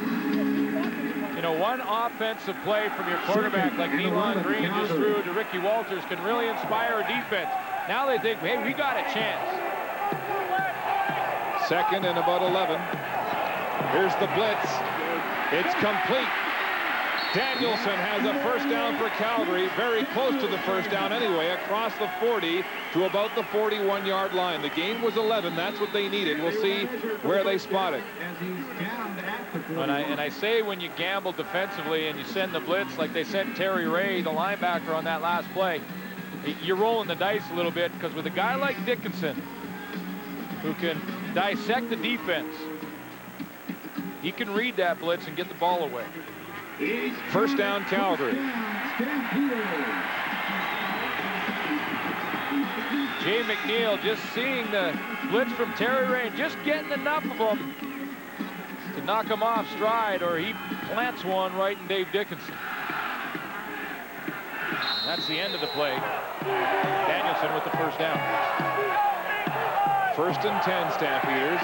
Ball at their 41-yard line. Anderson with the carry, and he's swarmed and thrown to the turf by Doug Peterson, who's fired up. That's why they want him in the lineup, because he'll make a play like that and he'll make it last for the whole series. And what I mean by that is it'll last emotionally for his defense. And he'll just step across the line and reestablish the line of scrimmage about 3 yards back in Calgary's backfield. And then that little extra part was what he'll go and tell his teammates in the huddle. See, now they're celebrating. They get fired up about that play. Carries over to this one. Play action pass and a miscue there as Dickinson throws it into the turf. That was 2 runs and 2 losses of 1 yard on the play, as the Edmonton defense is beginning to plug the front of that Calgary offense. Wally Guano trying to keep his troops alive. Matthews looking a bit more relaxed now. His team coming to life here in the second half. Well, Rich Stuber has decided, the defensive coordinator, to gamble a little bit in this second half and send some pressure, and so far it's worked. Martino's punt is away. The Gizmo has it on the run at the 35. Breaks a tackle, spins, still on his feet. Finally knocked down by Jason Clement. A 35-yard punt and a 6-yard return from the Gizmo. Shadows are long on a warm November afternoon in Calgary. 12 degrees, a 21-10 Stampeder lead. And Nealon Green has only rushed the ball 3 times. It may be a function of the way the Calgary defensive line is approaching it. Yeah, they've got to control the rush. That's been their game plan throughout. Green will pass, pumping. Breaks a tackle, rolls right, will go deep for Terry Vaughn. Vaughn nearly had it. Bumped by Kellogg, but no catch on the play. No catch and no flag. And you know, it was very close. Jack Kellogg was looking back to the football. He's trying to make up ground because Vaughn had got in behind the coverage. Green had to take off because of the rush from Steve Anderson. When he gets to the outside, he sees Vaughn wide open. Now Jack Kellogg breaks on the play and bumps Vaughn right at the end of the play. Watch the little bump. See, right there is the bump. That almost drew the flag. The ref, in fact, looked like he reached to his back and then didn't pull it. Well, if Green is content to sit in the pocket, we might see more pass rushing like that. Calgary putting pressure on Green instead of keeping him in their face. Here they come again. It's complete to Millington. Flags on the play. He's across the first down marker. And a ref got run over. It was the umpire right in the middle of that, just got floored. There's a penalty flag down. Took a real shot, but he's still ticking. Against the Eskimos. And another big play, but it's going to come back. Ineligible receiver, Edmonton, number 25. Second down repeated. Well, that's the second time that's happened to the Eskimos. First it was Donnie Ashley, now Sean Millington, the way he lines up. Watch the ref in the middle of the screen there. That's the umpire, Dave Hutton. And Dave got nailed. It took him a while to regroup, but he's going to stay in the game. Jermaine Miles drilled him from behind, trying to get to Millington. There's bullets flying out there. You don't want to get caught in the crossfire. First down repeated, 20 yards to go after the ineligible receiver call against Millington.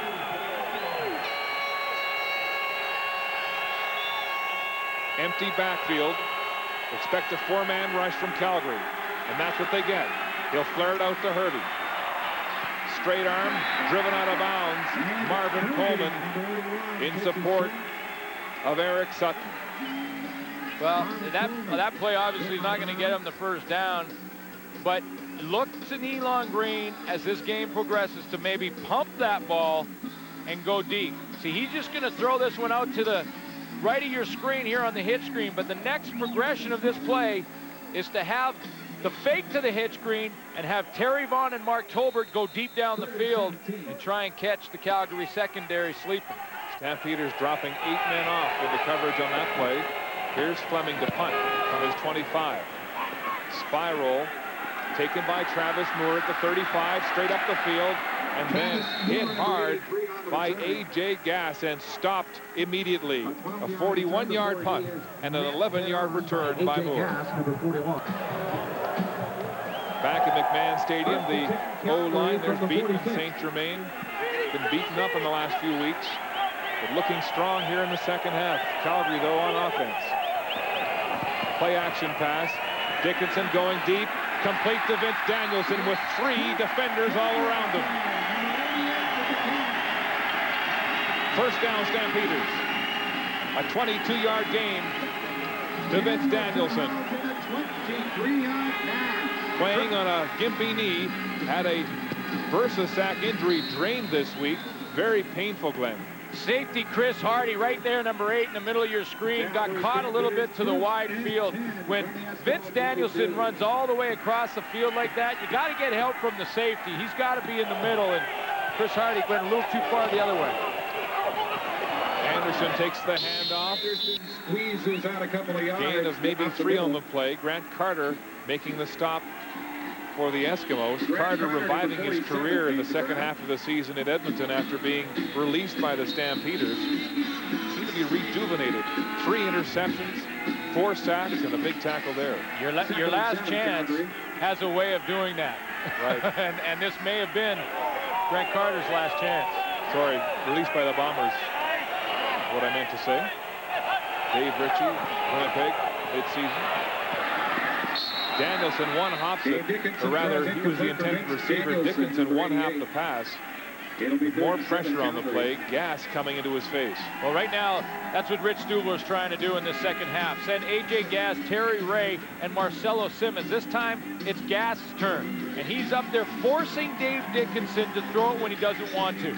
It's not the sack. He didn't get the credit for the sack, but what he did is he forced Dave Dickinson to throw it when he wasn't ready, and he one-hopped it to Danielson. Trying to get Dickinson out of his rhythm. That's something they couldn't do in week 10. And knowing that he's taken a lot of hits this year, they're going to try and make contact on every passing down. Now remember, it's tough to cover when you got offensive linemen up there, and Henry Williams is the guy back if McLaughlin should miss. Ball will be spotted at about the 46-yard line. Here's McLaughlin. Good. 46-yard field goal by Mark McLaughlin. And the Stampeder margin is 14 points. With 1:44 to go in the third quarter. That's a big kick. Let's go down to the sidelines now, and here's Steve Armitage. Mark, if you'd like to travel to Vancouver, BC for the Grey Cup game in a couple of weeks, this is the number you need to call, 1-800-268-8400. Lots of good travel packages available and tickets for the 87th Grey Cup game at BC Place Stadium under the dome. Perfect weather conditions, and who knows, maybe those fans will be there to support the Calgary Stampeders in the big one. They begin their defense of the Grey Cup here in the playoffs. Play action now. Green knocked down. Intercepted. Alondra Johnson lumbering and forced out of bounds deep in Edmonton territory. Greg Freer's got his hand on it, and A.J. What a return after missing 5 weeks with a knee injury. The play took too long to develop for Nealon Green. He waited too long to deliver the throw because Ricky Walters was sitting in his pattern too long, and that's why Greg Freers could come out of the middle of the field and break on that football. He knocked it out of there. And Alondra Johnson picks up the tip drill and takes it down the sideline. Big turnover for Calgary. If they can capitalize, it'll be like the knockout punch that those people that rented that fight last night didn't see.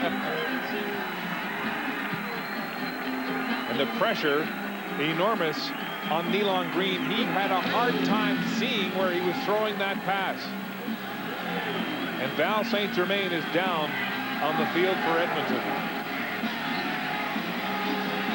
Well, they're banged up, and it's this point in the football game where your offensive linemen, if they're nicked, it'll start to, this is when it starts to affect you because you're pounding every single play, and those bumps and bruises start to get more and more painful as the game goes on. And Val St. Germain has been nicked, along with Chris Morris coming in and Keisham Elmastube, so we're going to have to move David Hessman into the offensive line, at least temporarily, unless Val St. Germain can shake it off. You see both of his knees have braces, and he's favoring the left leg. He was a doubtful starter earlier in the week. Alondra Johnson missed 5 weeks with a medial collateral ligament injury. Said he'd have fresh legs and be real healthy coming into this game with that absence. Probably could have played last week, but Wally Guano decided to keep him out, and that's the difference right now. Turnovers. Yep, 3 Edmonton turnovers. First down, Stampeders. Oh, pressure. Complete. Cummings has it. It doesn't go much more than a few yards on the gain. 3 will be the pickup. Charles Anthony making the tackle for Edmonton. So the Stampeders now threatening to put this game out of reach. Well, this really would be the knockout punch, because you get the turnover. First of all, you want to capitalize, because it's demoralizing to the defense to have to go out in the field at this point. 2nd and 6. Pressure. Sacked. Dickinson is down as Terry Ray turns up the heat.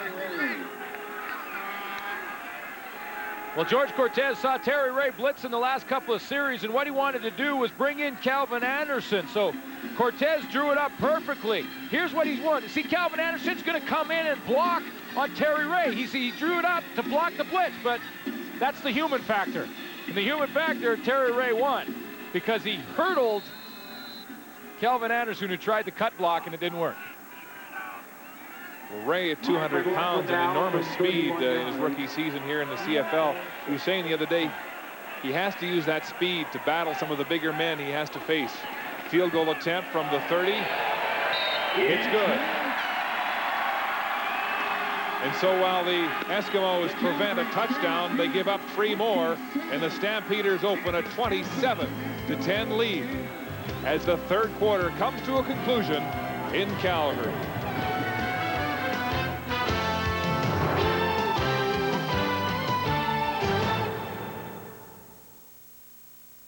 Okay. You're saying if the kicker misses, we still get a point? Come on. That's unless they kick it out. Kick it out? You boys are playing with me now. No. It's called the rouge. The rouge? It means red.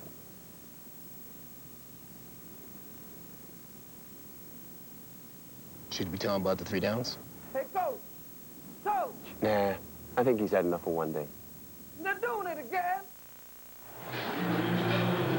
Welcome back to Calgary. Val St. Germain is just running onto the field back into the Eskimos huddle. While he was sitting on the bench and they were checking his knees, Jackie Kellogg of the Stampeders came over to the Eskimos bench, shook his hand, and said, "Hey, man, I'm sorry." I don't think I've seen that happen too many times, guys. Well, that's an amazing... I mean, Val St. Germain looked like he was angry as he was going off the field, looking back towards the Stampeders. Here's a replay. Cut. Yeah. Jack Kellogg took the legs out of Val St. Germain, but he shook it off. He's back in there. Empty backfield. Shotgun formation. 6 receivers set, 4 to the wide side for the Eskimos. That's where Green will throw it, but way over the head of Ed Hervey. And that was almost a lateral. Yeah. It went straight out of bounds anyway.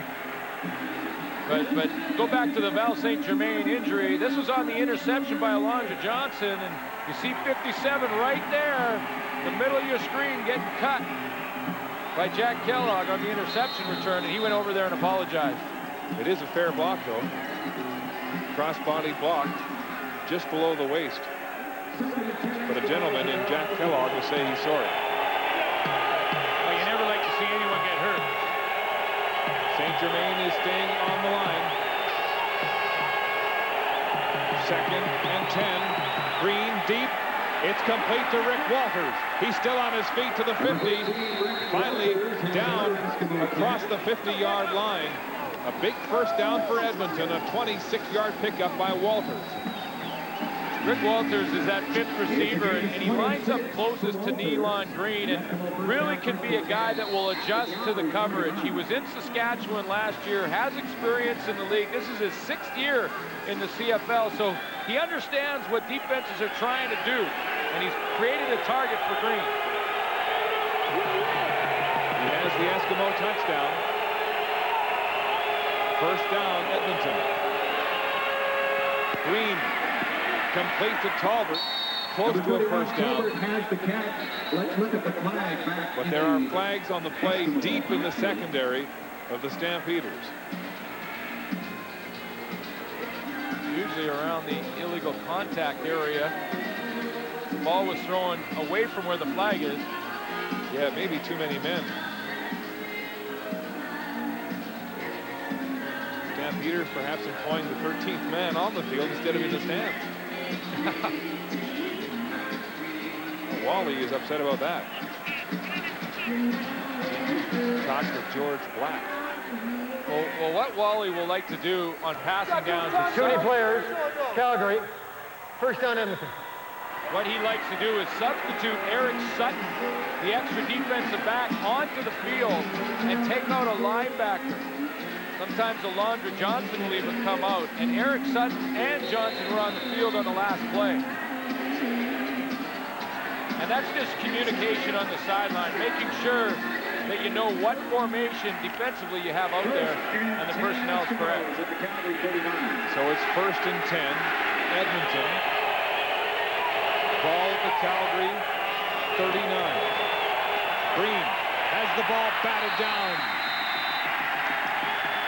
Big Jeff Traversy puts his mitts in front of that pass.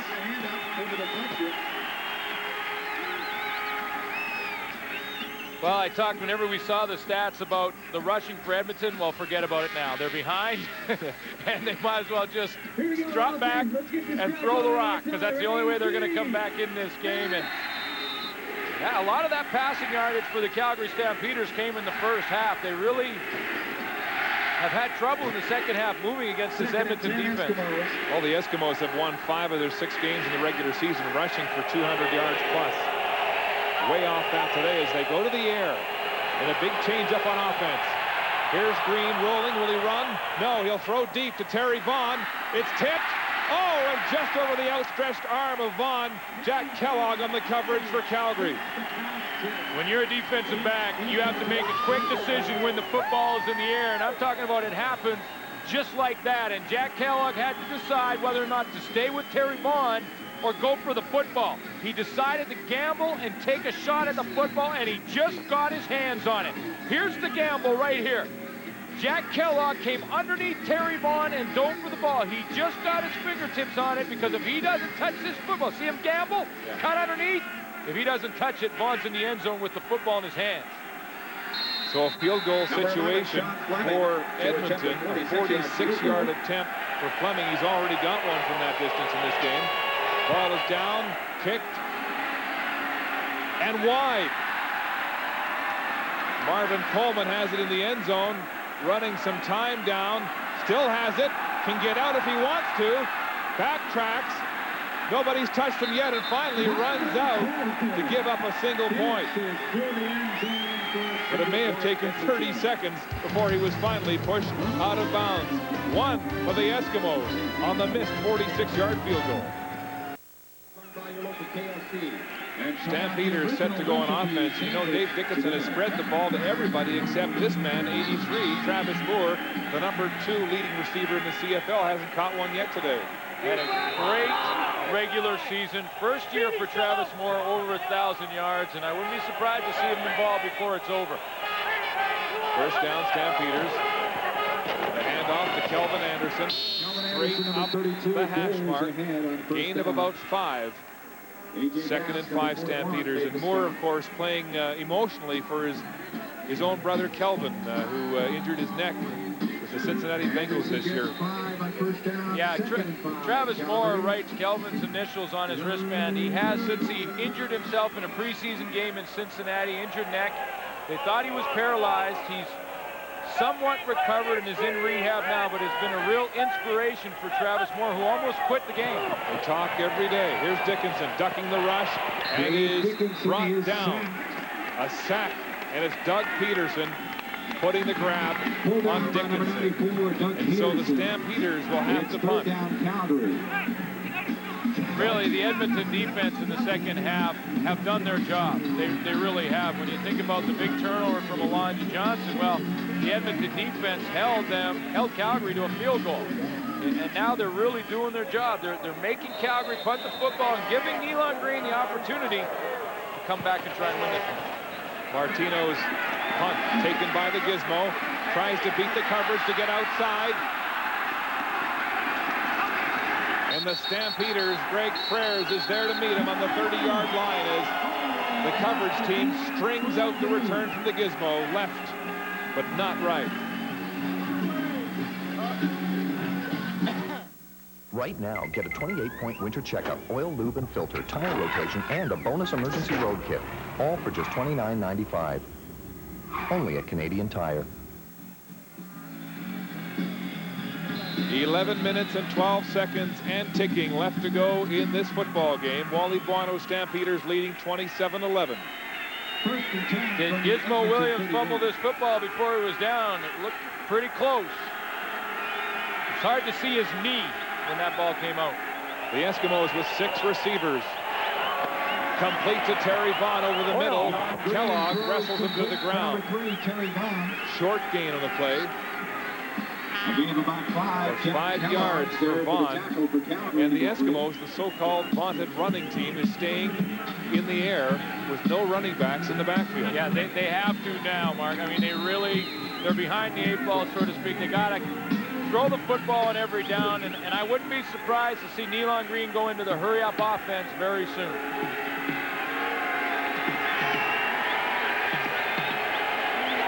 Second down. 5.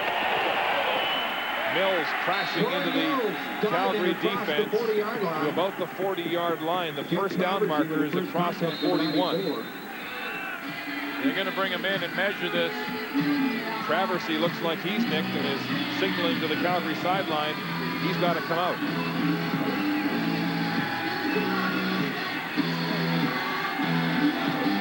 Mark Buon will go in for Jeff Traversy as they measure and take a look at this one, see how close they are. It looks like they'll just be about an inch short. It'll be third down and a couple of inches as Pilon comes in for Traversy. But no question that they're going to have to gamble here. I mean, you would anyway, that short. That was the second running play in 19 for the Eskimos here in the second half. Third down gamble. Green will sneak and have the necessary inches.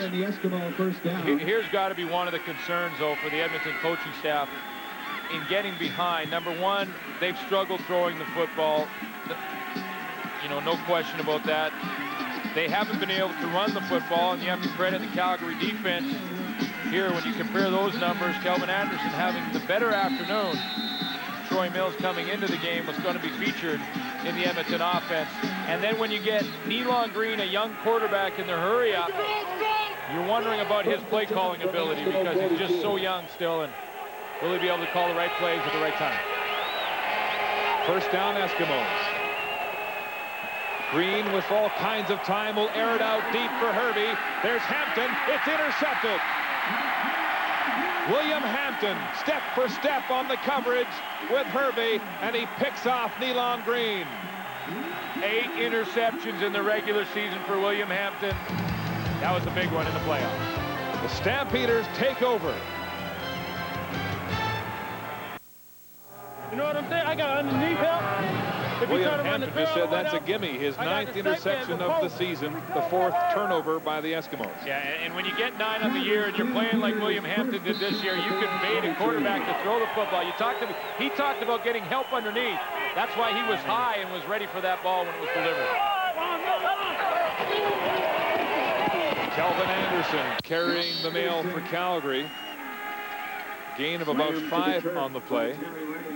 And he's slow to get up, and he's been favoring a gimpy ankle late in the season. Came out of a couple of games with it. Brock Preston was left off the roster to get AJ back on today. And that's what he's limping at, and that's exactly what it is. No Rock Preston, what they'd have to do is go to 5 receivers if they took Kelvin Anderson out and play Dwayne Ford. Here's Dickinson, far side. It's complete to Aubrey Cummings. And a Calgary first down. And that's kind of the gamble that Wally Buono takes when he puts Kelvin Anderson in the lineup, even though he's been a little nicked. Now, he's played the whole regular season. He played the last week of the season, so he felt like he was okay to go. But, you know, if he gets hurt, he doesn't have Brock Preston on the roster. But he felt, especially playing against Nealon Green in a running Edmonton offense, Alondra Johnson was very important. The gain was 11 on the completion to Cummings. Dickinson out of the backfield to Dwayne Ford. And he's driven out of bounds by Terry Ray. A gain of about 6 on the play to the big fullback, Dwayne Ford.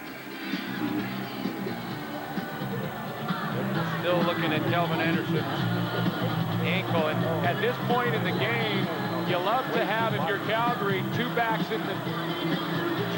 out on the field because you want to run the football as much as you can. Here's where Kelvin Anderson got hurt.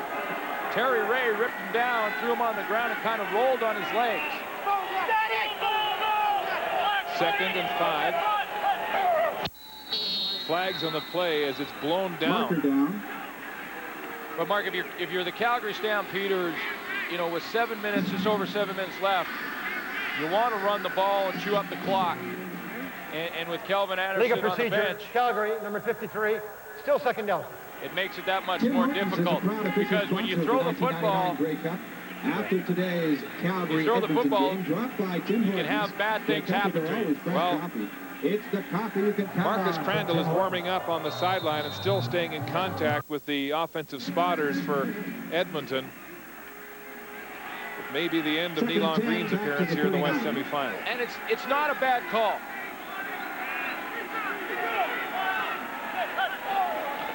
Dickinson pressured, rolling right, and will throw it out of bounds to safety. Right into Brad Miller's arms, defensive line coach on the Eskimo bench. Well, there's a late flag down by where Dickinson was, and he took a shot. Leroy Blue may get nailed. Major foul, roughing the passer. Edmonton, number 89, first down Calgary. Oh, man, that's a bad penalty. You had him flushed, he threw the ball away, and you take a roughing the quarterback penalty. Yeah, anytime you get roughing the quarterback, it's a bad one to take. But when you were getting the ball back, he took 3 steps after the ball was away. And he gave him the two-hander in the back. You know, and I don't think he was at the hockey game last night, but he didn't need to do that. Time ticking now, under 7 minutes to go. The handoff to Dwayne Ford, and what a bulldozer. Very close to a first down. The Western grad carrying 2 or 3 Eskimos on his back. Well, that's a big penalty because now you just churn up the clock. You got the ball in Edmonton's end, so even if you punted, they're going to have to go the whole distance of the field to try and score and come back. So when you think that the Edmonton Eskimos, if Blue doesn't hit the quarterback late, are probably taking the football around their own 35, 40-yard line after a punt. And now they got to look and watch Calgary with the ball in their hands in a 2nd and short situation. Less than a yard to the first down for the Stampeders. 6:39 to play. The veteran Leroy Blue has been discontent in Edmonton this season. Interesting to see what happens with Leroy Blue next year because he's a free agent at the end of this season and he hasn't been happy, and at times management haven't been happy with him. 2nd and less than a yard. Dickinson will sneak. On the quarterback sneak. And it is Porter signaling they've got it, and it is a first down Calgary. And so they continue to hold on to the ball. Time is ticking. 6:10 to go in the game. Dave Dickinson has been sharp. 278 yards, 2 touchdowns. Very close to his average, averaging just under 300 per game in games against Edmonton this year. You know, their concern coming in, the Calgary Stampeders, was that they didn't want to give the game away. They didn't want to throw interceptions, fumble the football, and Dickinson hasn't thrown one in this football game. Kelvin Anderson back in the game. He gets the ball and runs into an Edmonton blitz. Simmons and Melvin Hunter greet him at the line of scrimmage. Gain of nothing on the play. And Simmons is all worked up. The score doesn't matter when these two teams play each other. It really doesn't. And it doesn't matter what game they're playing either. You give a bunch of checkerboards and put them out in the parking lot and they'd be in a fist fight out there. Full contact checkers. 5:15 to go in the game. 2nd and 10, Calgary. Here's Dickinson at center field. Intended for Pitts. He's got it. Right at the first down marker, close to the 35. All-time leading receiver, Canadian Football League history. Yes, he'll go toe-to-toe with Danny McManus for the most outstanding player award. Grey Cup week.